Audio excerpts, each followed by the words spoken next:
សូមពុកម៉ែបងប្អូនជួយចុច Subscribe រួចដាក់សញ្ញាកណ្ដឹងដើម្បីទទួលបានវីដេអូថ្មីៗមុនគេបាទថ្ងៃនេះគឺ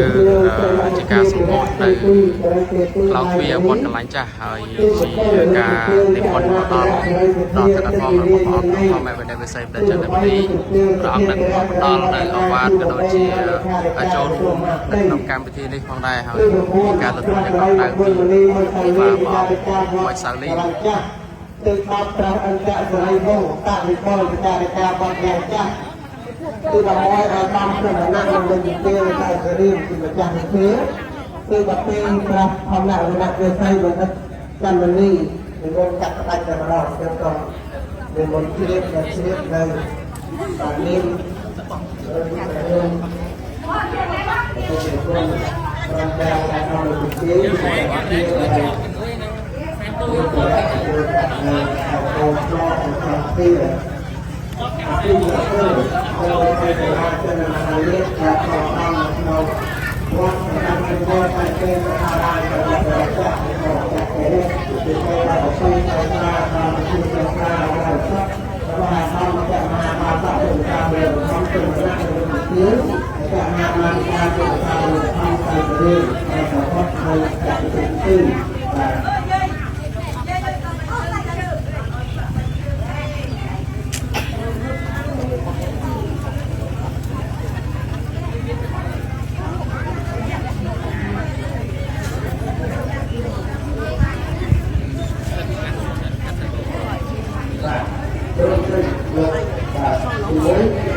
ที่ประเทศการ